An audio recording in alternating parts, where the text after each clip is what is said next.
الحمد لله الذي خلق الإنسان بعد أن لم يكن شيئا مذكورا، وهداه إلى ما فيه صلاح معاشه ومعاده كما كان في الكتاب منشورا، وأغرقنا في بحار إفضاله وجوده وجعل العفو سترا مستورا. وصلى الله وسلم وبارك على سيدنا محمد الذي بعثه الله تعالى هاديا وبدرا منيرا، وعلى آله وأصحابه وكل من صفى سريرا. أما بعد، فيا عباد الله، nakuhusieni pamoja na kuihusia nafsi yangu kumcha Mwenyezi Mungu Subhanahu wa Ta'ala. Khutba yetu ya leo itakuwa inazungumzia mambo 10 ambayo kwamba akiwa nayo mja, mambo 10 ambayo kwamba mja akiwa nayo, mja akiwa na sifa ya kusamehe, atakuwa au atayapata hayo mambo 10. Mambo 10 ambayo kwamba mja atayapata kwa sharti akiwa na sifa ya kusamehe. Tunaweza tukasema akiwa na sifa ya kusamehe kwa mara, msamaha, kusamehe kwa mkeo, kusamehe kwa rafiki yako, kusamehe kwa jirani yako, kusamehe kwa ndugu yako, kusamehe kwa asiye kwa Muislamu mwenzako, kusamehe kwa mjeuri, kwa fedhuli, kwa baradhuli, kusamehe. Lengo ni kusamehe. Atakayejipamba na sifa ya kusamehe ajue kwamba ana mambo 10 kwa Mwenyezi Mungu Azza wa Jalla, yakifungamana naye hapa duniani na mengine atayakuta huko mbele akhera. Kwanza ijulikane kusamehe, kama kusamehe ni ibada moja hiyo.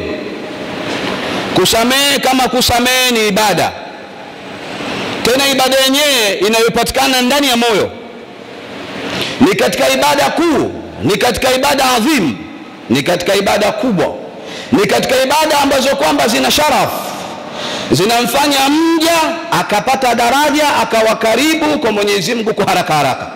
Kusamehe kwa sababu ni ibada ambayo ilikuwa batin, ndani ya moyo, sio ibada iliyofungamana na jawarih. Kuna ibada ambayo kwamba imefungamana na viungo. Ukisoma Qur'ani, ulimi na mdomo unasoma Qur'ani, kiungo.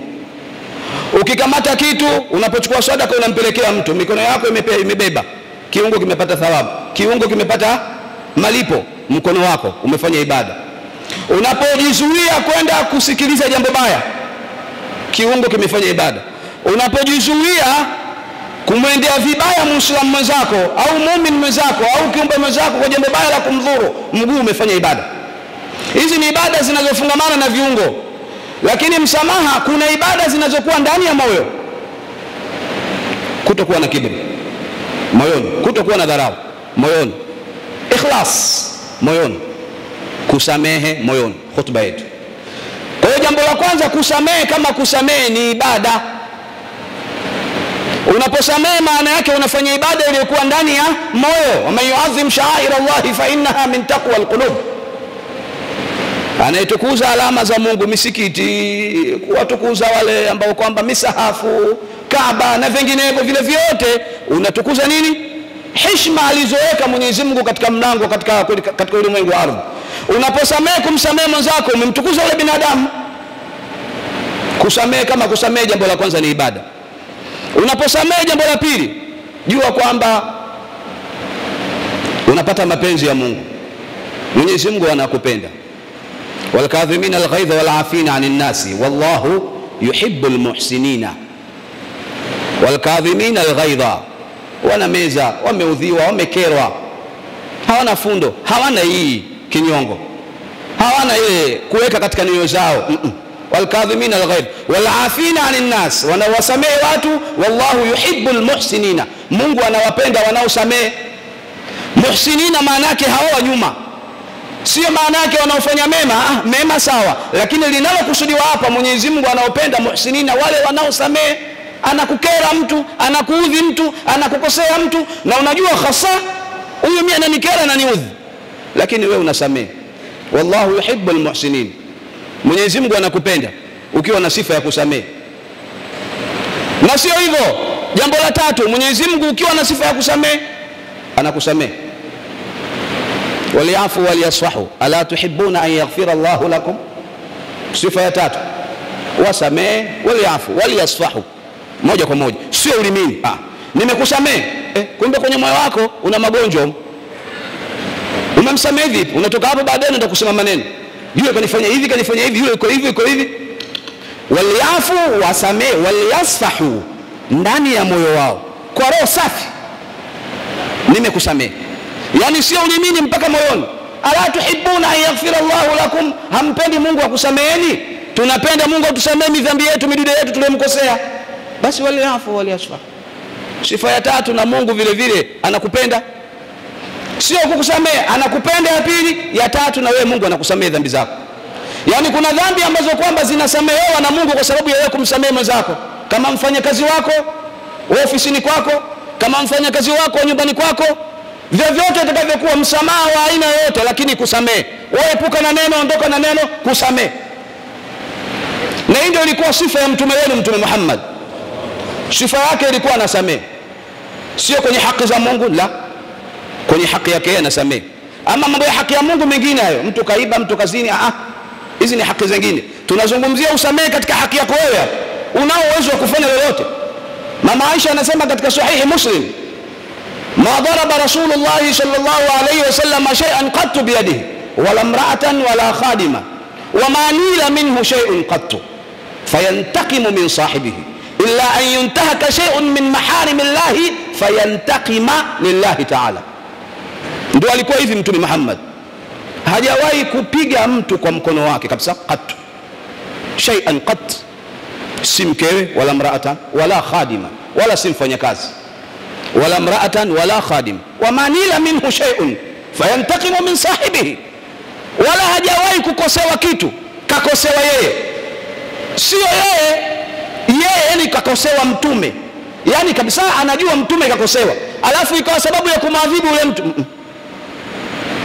Hana sifa hiyo. Alikuwa mtume alikuwa anasamehe moja kwa moja, na ndio sifa yake Mtume Muhammad sallallahu alayhi wa alihi wasallam. Na ndio maana vitu vyote vilikuwa vimemzoea, milima vinginevyo mtume alikuwa anapaka ndani kwake. Mama Aisha anasema kana indana dajin fa idha kana Rasulullah sallallahu alayhi wasallam lam yaji wa lam yadhhab fa idha kharaja Rasulullah sallallahu alayhi wasallam jaa dhahab.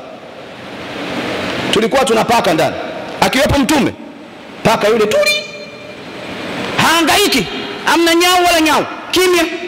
Mtume yuko kichwa kikubwa, akitoka mtume karuka kule, kenda kule, kaparamia kule. Ile tabia yake, muamala wake, aliyokuwa akiishi nao viumbe watu, aliyokuwa akiishi nao milima, jamadati, wanyama, amepambika na sifa za namna hii. Kiumbe hawezi kutamka, lakini anajua hapa kuna mtu amekaa, mtu hasa katika watu. Sallallahu alayhi wasallam alikuwa hivi. Ubabe wala sio kubeba nondo wala mieleka kusukumana, kujezia kifua chako, wala sio babe, sio babe. Ubabe una hasira, mtu akakuudhi haki yako wewe, lakini wewe unanyamazia. Huu ndio babe, unaimiliki nafsi yako ukiwa na hasira. Huu ndio babe. Wewe umesamehe mara ngapi? Swali. Yani sifa tu ya kuleta kwamba mimi nimesamehe mara ngapi? Tukumbuke miaka miwili, miaka mitatu, bali isipokuwa baadhi ya watu mpaka leo. Kuna mtu kamkosea miaka mitatu, 7, 8, 10, 15, mpaka leo yule mimi hapana, atakwenda kunipa kwa Mungu, nitaonana naye kwa Mungu. Yuko hapo ubo kwenye moyo wake, hakuna kusamehe. Kumbe hajui akisamehe sio kwamba unakuwa dhaifu na kuwa mjinga, dhala. Ukisamehe unakuwa juu. Mambo 10 nani asiyotaka, haya matatu tu yangetutosha. 10 moja tu, Mungu akupende, hilo alitosha. Sifa ya kusamehe, Mungu anakupenda, hilo peke yake alitosha. Lakini 10, ukisamehe Mwenyezi Mungu, la 4 anakupa nuru kwenye moyo wako. Ukisamehe Mwenyezi Mungu anakupa katika moyo wako imani na kuongezea, la 5.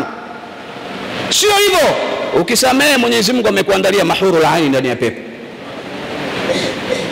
Katika Kanzul Ammal Mtume anasema kwenye hadithi, kitabu cha Al-Muttaqi, Sheikhul Hindi, Mtume sallallahu alaihi wasallam amesema man kadhama ghaidhan wa huwa qadirun ala imdaihi mala Allahu qalbahu nuran wa amnan wa imanan wa zawajahu min alhuri alaini ma shaa.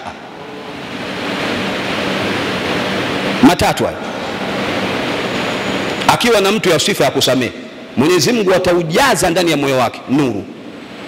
Nuru na wewe unakuwa na himma ya kufanya ibada, sio nuru ya topolimo ni malosheni ukang'aa uso tu basi ukajichubua tu. Nuru inakuwa ndani ya moyo, moyo unakujuka, yani wewe unakuwa unapenda mambo ya kheri. Ndio tunayotaka, ndio tumeikosa hii, wengi nuru tumeikosa. Ndio maana mtu anakuwa na himma, anaweza mtu akawa anafanya ibada lakini ile ibada anadumu nayo, inawezekana, lakini kuna vitu vya kujiongeza. Mbona ajiongezi navyo? Nuru hakuna. Anafanya ibada lakini ile ibada anashindwa kuilinda asifanye maovu. Nuru hakuna. Nuru ikiwapo ndani ya moyo inakunjuka. Kadri inapokunjuka na moyo unazidi kukunjuka na unazidi kupenda mambo ya kheri. Wa amnan wa imana, na imani. Imani unakuwa na nguvu. Sio imani ile bana mimi na imani yangu, kila mtu ana imani yake. Alafu kila mtu ana imani yake unafanya maovu. Amna. Imani unamjua Mungu wako. Imani unajua maana ya kuelekea kwa Mungu wako. Imani unajua mimi nifanye kazi gani, muda gani Mwenyezi Mungu kaniamrisha nifanye, jambo gani nilifanye.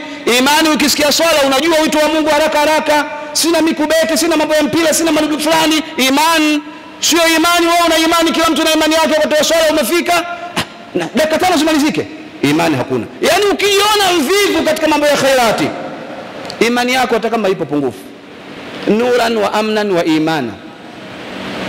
Tena wazawajahu min alhuri alaini ma shaa. Mwenyezi Mungu atamuozesha wale mahuru alain ndani ya pepo, wale ambao wamewataka yeye. Lam yatmithunna insun qablahum wala jannun. Mahuru alain, hawajaguswa na jini yoyote wala binadamu yoyote ndani ya pepo. Atakuozesha wale unaowataka. Sifa kubwa, uwe na sifa ya kusamehe. Yani mara kwa mara mtu awe anasamehe. Sifa 6 hizi. Kujipamba na kitu afwa, kusamehe. Kusamehe maana yake mtu amekukosea na unajua kabisa amenikosea kabisa, lakini wewe unasamehe. Kuna wengine wakirudi majumbani kwao, nyumbani kwake kabisa, ana mke ana familia, lakini akifika nyumbani kwake inawezekana wala yadhu billah hata mkewe anatamani aondoke. Yani mkewe anatamani huyu bora mume wangu apate safari aondoke. Yani anafurahia wewe ukiondoka. Gugu. Huna kitu ambacho kwamba cha kusema kwamba mke wangu kakosea nimsamehe. Imepigwa simu bahati mbaya mtu kakosea namba 2 namba 1. Nani? Unaanze? Una mambo hayo ulikuwa una mambo hayo. Pengine mtu mwenyewe mlevi kapiga simu bahati mbaya anatukana wewe kadha. Huyu. Kwa nini usisamehe? Na sio kosa lake lile sio kosa lake, lakini msamehe. Yule ndo kakosea, kwa nini kakosea mkeo? Kapiga yeye simu. Inawezekana hilo likakaa siku 3, siku 4, siku 5, wiki ndani ya nyumba watu waongee, kakasirika. Katuma mtu message kwenye simu yake, imeingia bahati mbaya. Umeona message ujumbe ambao kwamba hauendani na mtu alielewa mwanamke, message chafu. Unamshutumu mkeo. Ya wapi? Wapi? Sio yeye kosa yake, yule wa pembeni ndio aliyosababisha ile jambo likatokea. Msamaha, alafu kusamehe. Hotuba yetu inazungumzia kusamehe. Nuru ipatikane ndani ya moyo wangu mimi na nyinyi mnaosikiliza hotuba, iwe ni sababu ya kuathirika na kitu kusamehe. Haya mambo 6 ambayo kwamba mtu akiwa anajipamba nayo, mambo 6 anayapata mtu ambaye anajipamba na sifa ya kusamehe kwa namna yote, lakini kusamehe. Na ndio kitu ambacho kwamba kigumu katika mambo ambayo kwamba magumu. Kusoma Qur'ani utasoma, vitu vinginevyo utasoma, lakini mtu amekuudhi na kwenye haki yako, ni vigumu kwako kutahammal, kuvumilia. Pale ndio inabidi ukaze nafsi yako na moyo wako, uvumilie. Mimi namsamehe, tena nasamehe moja kwa moja. Mtu anayejipamba na sifa ya msamaha, kusamehe, ana mambo 10 ambayo kwamba yangawira ya tunu kwa Mwenyezi Mungu Subhanahu wa Ta'ala. Na sio 10 tu, zaidi ya 10, isipokuwa kwa sababu ya muda yanazungumzwa katika khutba mambo 10. Mambo 6 yaliyoelezewa katika khutba ya kwanza Mambo manne katika hutuba ya pili. Jambo ambalo kwamba mtu akiwa ana sifa ya kusamehe, Mwenyezi Mungu Subhanahu wa Ta'ala anakupa thawabu nyingi, anakuongezea thawabu. Kama moja anakuongezea, kama ile moja imerudi mpaka mara 7 atakuongezea. Jambo jingine la 8, Mwenyezi Mungu anakuweka karibu na yeye. Ukitaka ukaribu na Mungu, kuwa na sifa ya kusamehe, kwa sababu kama tulivyosema ni ibada katika miongoni mwa ibada zinazokuwa ndani ya moyo, kusamehe. Mtume Muhammad sallallahu alaihi wasallam kwenye sahihi al-Bukhari na sahihi Muslim, Anas bin Malik anasema, kuntu amshi ma'a rasulillahi sallallahu alaihi wasallam wa alayhi burdun najraniyun ghalidhul hashiyati فأدركه أعرابي فجبذه بردائه جبذة شديدة فنظرت إلى صفحة عاتق النبي صلى الله عليه وسلم وقد أثرت بها حاشية البردة من شدة جبذته ثم قال يا محمد مرني من مال الله الذي عندك فالتفت إليه صلى الله عليه وسلم فضحك ثم أمر له بعطاء صلى الله عليه وسلم. Maana hadithi Anas bin Malik anasema, nilikuwa natembea na Mtume Muhammad. Mtume Muhammad alikuwa amevaa kilemba kishali ambacho kwamba ncha yake nzito.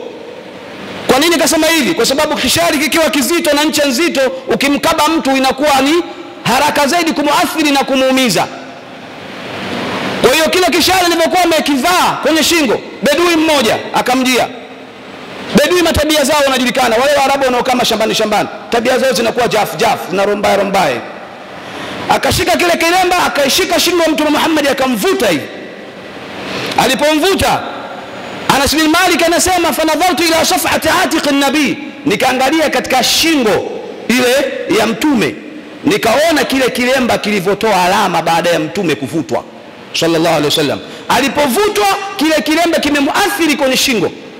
Yule badui akamwambia Mtume, nipe mali ya Mungu aliyokupa, ona mali afu utakunipa mali. Wewe ndio Mtume unatawala kila kitu, nipe mali. Mtume sallallahu alaihi wasallam akamwangalia, alafu akacheka. Alafu akaamrisha akapewa mali. Bedui huyo akaondoka. Sifa ya Mtume Muhammad, ukarimu na tabia ya Mtume Muhammad sallallahu alaihi wasallam. Bedui akaondoka zake. Yule bedui, baadhi ya maulama wamesema wala sio Muislamu, alikuwa na uwezo wa kumfanya lolote Mtume Muhammad sallallahu alaihi wasallam. Alikuwa na majemedari wake, alikuwa pale na askari wake, wapo wengi. Mpe, akampa huyo, akaondoka zake. Sifa ya kusamehe. Ali bin Hussein bin Ali bin Abi Talib, wanamta Zainul Abidin, kijukuu cha Mtume Muhammad. Watu wakataka kuivamia, ana watu wake. Akamwambia mahlan anir rajul, tulieni. Alafu akamfuata kisiri, akamwambia ma satara alayka min amrina akthar alaka hajatun nu'inuka alaiha. Wewe hujui iko ulichoniambia mimi, niko mbaya zaidi kuliko hivyo, mimi niko zaidi ya hivyo, mimi mbaili, mimi niko hivi, mimi najidai, lakini yako mengine zaidi wewe hujui. Akamuuliza, una kitu chochote unataka tukusaidie, una shida gani? Kamtukana wewe, kaambia maneno machafu. Akafanyaje? Alikuwa na kilemba chake, akachukua, akamwambia chukua kizuri, khamisa maana kilemba kizuri fa alqa alayhi, chukua. Alafu akaamrisha, akapewa dirham 1000 wa amara lahu bi 1000 dirham, chukua wewe. Katukano, kaambiwa maneno mabaya, lakini yeye kanyamaza kimya. Tena kamtetea asipigwe na watu, kusamehe. Katika miongoni mwa mambo ambayo kwamba anayoyapata mja akiwa na sifa ya kusamehe, haya tuliyosema 8. Sifa ya 9, Mtume amesema katika Kanzul Ammal hadithi sallallahu alaihi wa alihi wasallam, mtu akiwa na sifa ya kusamehe, idha kana yaumul qiyamati nada munadin man kana ajruhu ala Allah falyadkhul aljannata, mwenye yule ambaye kwamba malipo yake yapo kwa Mungu aingie peponi. Watu wataulizana, nani ambaye malipo yake yapo kwa Mungu? Huyu nani? Wa mandha, nani malipo yake kwa Mungu? Hawamjui kwa sababu hajaainishwa. Lakini hii ni wito huu Mungu atamwambia malaika atangaze, ili ile sharaf ya kusamehe watu waijue siku ya kiyama. Na wewe ukiona utasema, ningemsamehe mfanya kazi wangu, nilimfukuza kazini kisa alichelewa kazini siku 2 siku 3. Wewe nini? Al-kawn wa ma fiha lillah, yu'izzu man yasha wa yudhillu man yasha. Ulimwengu na vilivyokuwa ndani ya dunia ni vya Mungu. Mungu amekupa, akitaka anatoa anampa mwingine kwa muda tu, tarfata ain, anatoa anampa mwingine. Uwe fedhuli wako, ujuri wako utamfanyia nani? Aliyemweka chini yule Mungu sio kwa sababu hajasoma, la yule kamweka chini Mungu kwa sababu mwenyewe ameamua ni mweka chini. Sio wewe umesoma, una degree, upo juu, PhD, kitu gani? La, usiwe na fikra hizo. Wangapi walikuwa miaka 3, miaka 4, miaka 10 ya nyuma, karne zilizopita, wako wapi? Mbona wengine mpaka leo tunawaona Mungu amewashusha chini kawapiga bakora? Wako chini wanatembea wa kawaida. Anaenda barabarani na simama anawaambia watu, naomba kitu fulani, bana shida kitu fulani. Ulimwengu ni wa Mungu, Mungu kakupa. Waonee hurma khalq Allah. Viumbe wa Mungu waonee hurma, usiwadhalilishe. Mtu akiona ya madhhar siku ya kiyama atasema bora ningekuwa na sifa ya kusamehe. Watu wataulizana, nani huyo aliyokuwa malipo yake kwa Mungu? Malaika atanadi, man kana ajruhu ala Allah falyadkhul aljanna fayaqumu al'afuna 'anil nasi yadkhuluna aljannata bighairi hisab. Hadithi imemalizia hivi, watasimama wale wenye sifa ya kusamehe sana, afuna sio afuna, yani sifa yao wanasamehe mara kwa mara, yadkhuluna aljannata bighairi hisab. Yani wewe una haja ya kuhesabiwa baada ya kufufuliwa kutoka katika kaburi lako. Wewe nenda tu, nenda toa, nenda ruhusa, ingia.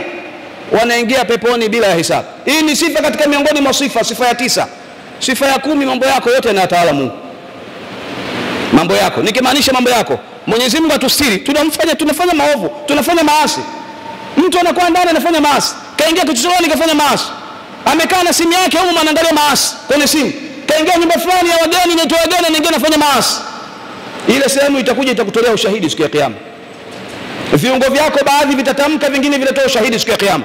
Ulifanya jambo kadhaa na mtu kadhaa, ulifanya kitu kadhaa. Hivi vyote vitu hivi Mwenyezi Mungu anavitawala. Jambo la 10, ukiwa na sifa ya kusamehe kabisa. Yule mtu mmoja Mtume amemtaja, alikuwa sifa yake nini? Alikuwa ni tajiri.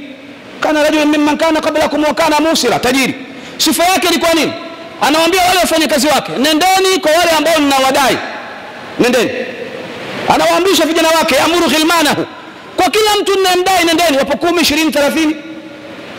Lakini mkimkuta mtu hana uwezo wa kulipa, tajawazu anhu, mwacheni. Alipokufa Mtume anasema kwenye sahihi al-Bukhari na sahihi Muslim, falamma mata qala Allah ta'ala nahnu ahaqqu bidhalika minhu tajawazu anhu. Huyo alikuwa na sifa nzuri sana. Sifa yake alikuwa nasamehe. Amechukua sifa yangu mimi ya kusamehe. Mwacheni. Mwenyezi Mungu wala hajataka kujua aliyofanya wala aliyoyatenda. Mwenyezi Mungu atupambe na sifa ya kusamehe. Mwenyezi Mungu atujalie nyoyo zetu zisafike, ziwe na nuru ya kusamehe. Mwenyezi Mungu anakuamrisheni mumsalie mtume wenu, Mtume Muhammad. Inna Allaha malaikatahu yusalluna ala nabi ya ayyuhalladhina amanu sallu alayhi wa sallimu taslima.